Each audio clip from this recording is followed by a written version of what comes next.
안철수 잘하는 안 잘 알은 지금 당에서 김종인 위원장입니다. 사실 같이 일을 해보면 이해할 수 없는 행적들을 하는 경우가 있거든요. 야권 단일 후보가 되어가지고 승리하겠다고 되어 있어요. 그러니까 이 뒤에 패턴이 또 용두사미 패턴 가는 거 아니냐. 저는 3자보다는 쉽지 않다고 생각합니다. 안철수라면 지지하지만 국민의힘은 절대 찍지 못하는, 여당에는 또 그렇다고 흔쾌하지 않은 그런 층이 상당수 있거든요. 상대적으로 안철수는 나쁜 짓은 안 할 것 같다. 상대들을 배제하니까 남는 게 안철수다. 네, 여러분 안녕하십니까. 시사저널TV 시사 끝장입니다.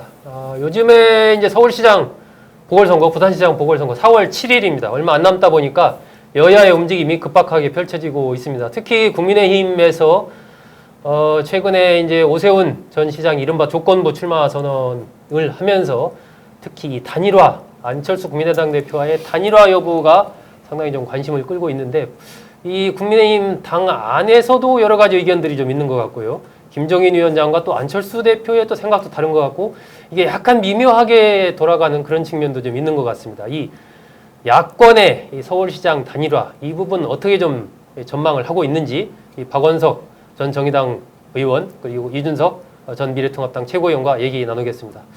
김종인 비대위원장의 언급을 보면은 그 정진석 그 의원과 지금 위원장 맡고 있잖아요. 조금 다른 것 같기도 하고, 또 뭐 안철수 대표, 오세훈 전 시장, 이게 단일화를 둘러싼 아주 이 뭐랄까 혼전 같은 것들이 좀 벌어지고 있지 않은 약간 혼란스러운 그런 느낌도 좀 들던데 어떻게 봐야 됩니까? 그러니까 젊은 사람들 용어로 이제 뭐 누구누구를 잘한다고 하면 잘 알 이렇게 줄이거든요. 네. 그러니까 안철수 잘하는 안 잘 알은 지금 네. 당에서 김종인 위원장입니다. 아하. 예, 처음에 안철수 대표의 정치 입문 때부터 도왔었고요. 네. 그 다음에 야멸차게 그 김종인 대표에 대해 가지고 안철수 대표가 뿌리쳤고, 그 다음에 이제 계속 이제 뭐 선거 때마다 도와달라고 하기도 했고, 또 이렇게 왔다 갔다 하는 관계인데, 결국에는 그 정진석 의원님도 그렇고, 그 다음에 뭐 나머지 오세훈 시장도 그렇고요. 안철수를 겪어보지 않은 겁니다. 잘 모른다. 거기서 많이 갈리는 겁니다. 김종인 위원장은 겪어봤기 때문에. 자, 저만 해도 이렇게 표현하기 때문에 바른미래당을 해봤기 때문에 나중에 저희가 바른미래당에서 손학규 대표랑 싸우면서 결국 안철수 유승민계 안유계라고 해가지고 저희가 싸웠던 시절을 생각해 보면은 그때 안철수 대표가 만약에 협조적으로 만약에 나왔었다고 한다면은 손학규 대표를 뭐 사실 물러나게 하고 그 당시 바른미래당 플랫폼으로 뭔가 더 나은 걸 해볼 수 있었겠죠. 근데 그때 결국에는 가만히 있다. 그렇다고 또 그 민생당을 계속 한 것도 아니에요. 총선 앞두고 또 국민의당을 차려서 나옵니다. 뭐 이런 사실 같이 일을 해보면 이해할 수 없는 행적들을 하는 경우가 있거든요. 그러다 보니까 그 돌발 변수들에 대해 가지고 그 김종인 위원장은 상당히 경계하는 겁니다. 그러니까 이런 거죠. 지금 정진석, 오세훈 이 두 분 같은 경우에는 언급하는 걸 보면은 안철수랑 단일화를 하지 않고서는 안 된다라는 전제에서 시작하는 거고요. 야권 단일화를 무조건 해야 된다. 그러면 이제 배짱 싸움이죠. 그러면 배짱이라는 게 뭐 단일화 안 되면 안 된다라고 생각하면은 언젠간 누군가 끌려가게 돼 있거든요. 단일화에 매달리게 되겠죠. 그렇죠. 근데 김종인 위원장 같은 경우에는 바로 연구를 시작한 게 3자 구도에서도 해볼 만하다.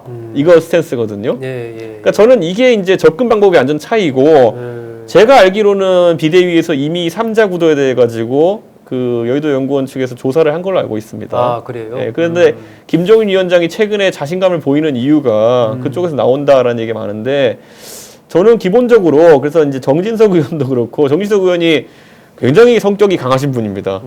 한번 뜻을 정하시면 강하게 가는 분인데, 지금 이제 안철수 대표가 저는 약간 우려스러운 게, 우리가 안철수 하면은 이제 큰 선거에서 항상 기억하는 게 용두삼이거든요. 용두삼이다. 처음에 선거에 뛰어들 때는 뭐 머리 스타일 바꾸기도 하고, 어떨 때는 또 뭐 그 목소리 바꾸기도 하고 이러면서 관심 받으면서 등장해요. 그 다음에 제3지대를 항상 자기가 천명하니까 단일화를 하려고 이제 하잖아요. 근데 그 과정에서 그 제3지대로는 못 벗어납니다. 그 제3지대로는 게 뭐냐면은, 나는 새 정치요, 너희는 헌 정치다라는 이런 논리. 나는 이제 새로운 세력이고 너희는 구태 세력이니까 나를 중심으로 모여라라는 걸 벗어나지 못하거든요. 그러다 보니까 그 과정에서 상처를 입고, 그 다음에 이제 독자 출마를 결국 해가지고 나중에 TV 토론 가서 무너지고, 이게 패턴이거든요, 보면은. 그러니까 안철수 대표가 이번에는, 그런데 저는 약간 다르게 느꼈던 게 뭐냐면은, 야권 단일 후보가 되어가지고 승리하겠다고 되어 있어요. 그건 어떻게든 단일화를 하겠다는 것이고, 그러면 조건을 좀 내려놓겠다는 의미로 좀 받아들였거든요. 근데 아니나 다를까 단일화 국면에 들어가니까 한다는 말은 레파토리가 똑같아요. 내가 국민의힘으로 들어가가지고 선거를 치르면은 표가 안 나온다. 이거는 사실 단일화하고 싶은 대상이라 그러면 굉장히 모욕적인 언사거든요. 네. 또 이제 슬슬 시작하는 거 보니까 이 뒤에 패턴이 또 용두사미 패턴 가는 거 아니냐. 그 불안감이 소위 안철수 잘하는 사람들한테는 있는 거죠. 불안감과 의구심이 있기 때문에 쉽게 그런 부분에서 호흡 같이 하기가 좀 쉽지 않은 부분이 있다. 박 의원님은 어떻게 보세요? 현재 뭐 펼쳐지고 있는 이 흐름들을. 그러니까 안철수 대표 입장에서는 급할 게 없는 상황 아니겠습니까? 어찌됐든 안철수 대표가 이번에 잘한 건 구도를 선점한 거예요. 타이밍을 잘 잡은 거죠. 그러니까 나경원, 뭐 오세훈 다 이렇게 눈치 보고 머뭇머뭇할 때 네. 어쨌든 표면적으로는 대선을 던지면서 서울시장으로 치고 들어가서 말뚝을 딱 박은 거. 그리고 마침 이제 여당 지지율이 빠지고 있는 상황에서 네. 단박에 이제 여론조사 1위로 치고 나갔어요. 그러니까 저 이제 선도 효과가 상당 기간 지속될 거고, 네.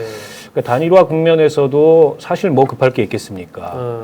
그러니까 조직력이나 뭘로 봐도 그 안철수는 굉장히 열세잖아요. 그 믿는 거는 지금 나오고 있는 지지율 하나고. 그 지지율이 그런데 뭐 2월, 3월까지 계속 간다는 또 보장도 없지 않습니까? 그렇죠. 보장은 없는데 그러려면 사실은 국민의힘의 경선 과정이 드라마틱하거나 아니면 후보가 참신해가지고 그걸 엎어야 되는데 지금 다 예상되는 후보들이 다 구면이에요. 면식범들이란 네, 말이에요. 네, 네. 국민들 입장, 서울 시민들 입장에서 별로 그렇게 참신한 카드가 아니어서 그런 자신감을 한편으로 갖고 있는 것 같고 네.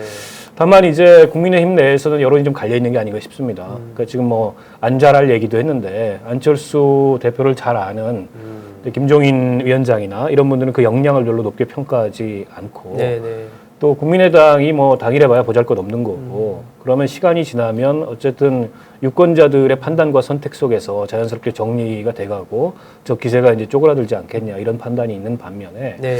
또 다른 한쪽에서는 어찌됐건 3자 구도로 가면은 내준다.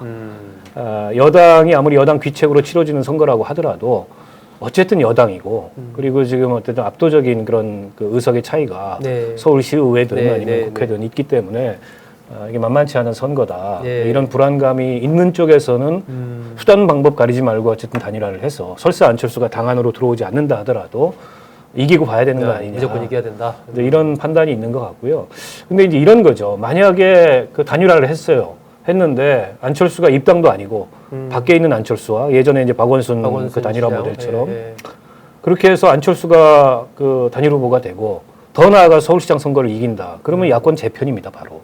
지금의 국민의힘은 그 자체로서 원심력이 굉장히 세지면서 게다가 또 윤석열까지 있잖아요. 밖에 강력한 대선 지지율을 보이는. 현재 국민의힘으로 남아있기가 어려운 상황이 되는 거죠. 근데 그런 점들을 저는 김종인 비대위원장은 상당히 우려하는 거라고 보고 그래서 어쨌든 안철수를 최대 수위로 압박하겠다. 하려면 들어와서 해라. 네. 입당해라. 라는 게 아닌가 싶은데 글쎄 뭐 이게 현실적으로 어떤 그 승부가 날지는 모르겠으나 관건은 오세훈이 됐든 나경원이 됐든 누가 됐든 국민의힘 후보가 보이는 경쟁력입니다. 저는 그 경쟁력이 없으면 그 이 구도에서 국민의힘이 벗어날 재량이 없다.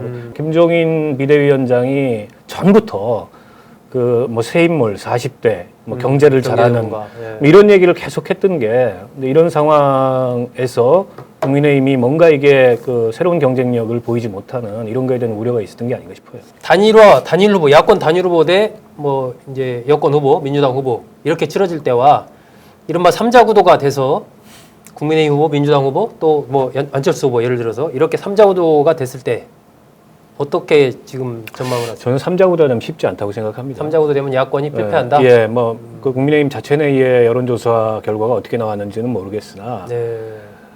안철수라면 지지하지만 국민의힘은 절대 찍지 못하는 여전히 그 탄핵과 예. 촛불에 지금 여당에는 또 그렇다고 흔쾌하지 않은 이런 사람들이 그런 층이 상당수 있거든요. 네.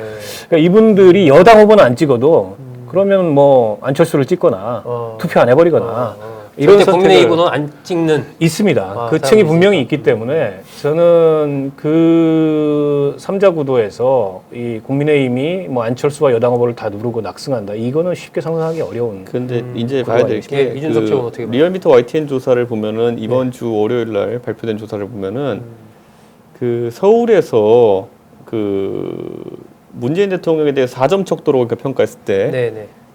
잘한다, 매우 잘한다, 못한다, 매우 못한다 이렇게 했을 때 매우 못한다가 단독으로 50% 넘겼어요. 50.1%예요. 네. 그러니까 못한다랑 매우 못한다 더하면 60% 훌쩍 넘고요.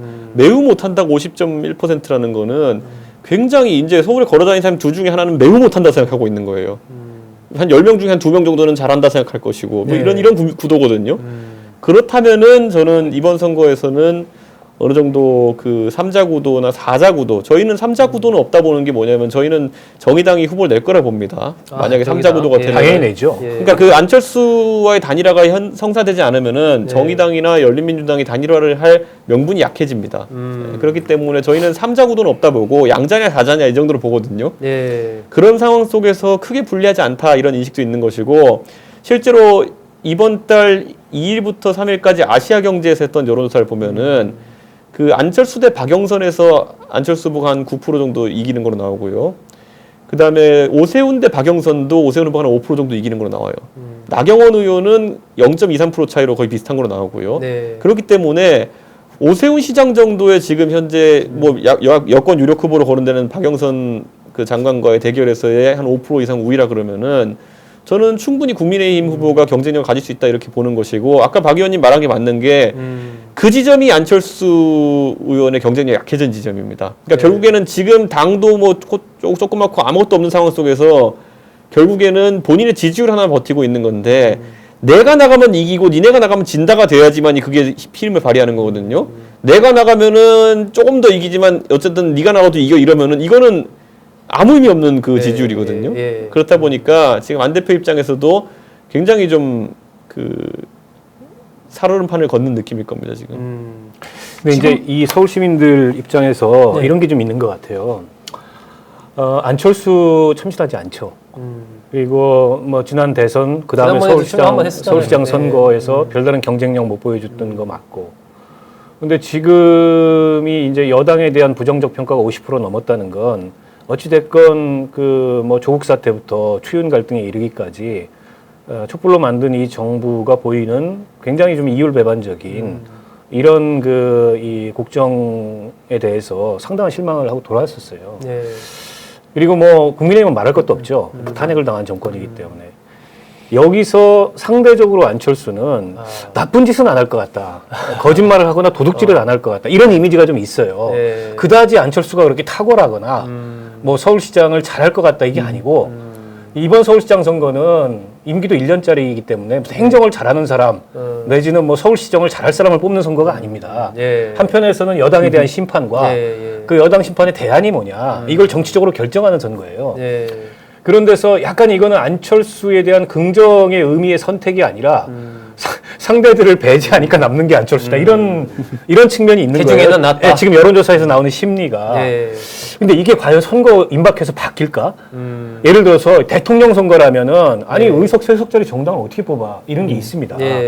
근데 무소속 시민 후보도 뽑아본 거예요. 서울시장 선거에서는. 보궐선거에서 그때도. 그렇죠. 때문에 이게 좀 대선하고는 좀 달라요.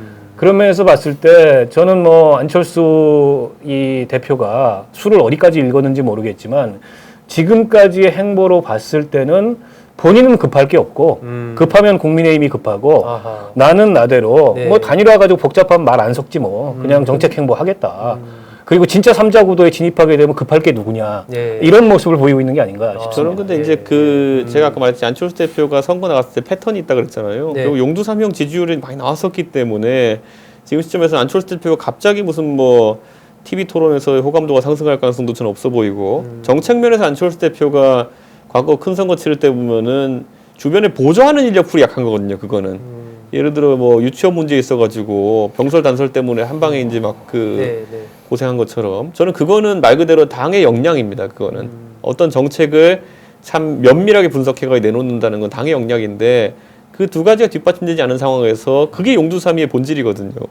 결국 지금 그렇다고 안 대표가 특별히 뭐 이렇게 갑자기 지지율이 뚝 떨어질 어떤 악재를 만나기도 그것도 또 상황이. 근데 단일화라든지 이런 거는 생각해 보면 단일화 들어가면 토론은 해야 될 거거든요. 토론. 예. 그러니까 저는 지금 단일화 룰 협상한다고 그러고 있는데 저는 단일화 룰에서 무슨 뭐 시민 100%니 무슨 당원 20%니 이런 거 아무 쓸모 없고요. 토론 몇 번 하냐가 최대의 협상률입니다. 룰에서. 이런 선거도 있습니다. 제가 봤을 때는. 토론하면 거기서 뭔가 드러날 것이다. 아니 근데 이제 이 말도 일리가 있는데 문제는 이게 상대적인 거거든요. 그렇죠. 그러면 예를 들어서 국민의힘의 후보가 누가 될지 모르겠지만 현재 스코어로 봤을 때 나경원 아니면 오세훈이에요. 그분들은 무슨 토론에서 그렇게 특별한 오 시장 강점이나 잘해요. 오 호감이 시장. 있나요? 아니 물론 오 시장은 예전에 시장들 방송 진행도 경험, 했었고 했으니까. 부드럽죠. 부드럽고 원만한데 글쎄요, 무슨 정책적 경쟁력이라든지 비전이라든지 이런 걸 탁월하게 보인 바는 없고 오세훈 시장은 뭐가 약점이냐면 원재론이 있어요. 그때 왜 쓸데없이 무상급식 걷어쳐가지고 오세훈은 이거부터 사과하고 들어가야 됩니다. 근데 이게 그 이번에 안철수 대표형이 결사해지론 들고 나왔잖아요. 근데 이 어떻게 보면 거론되는 방금 거론된 유력한 세 분이 셋 다 결자 해지할 게 있어요. 한 분은 때려쳤고, 한 분은 졌고. 양보했고, 한 분은 졌고. 따지고 들면 다 그렇다. 그래서 그 우스갯소리 하시더라고 오시영 시장이.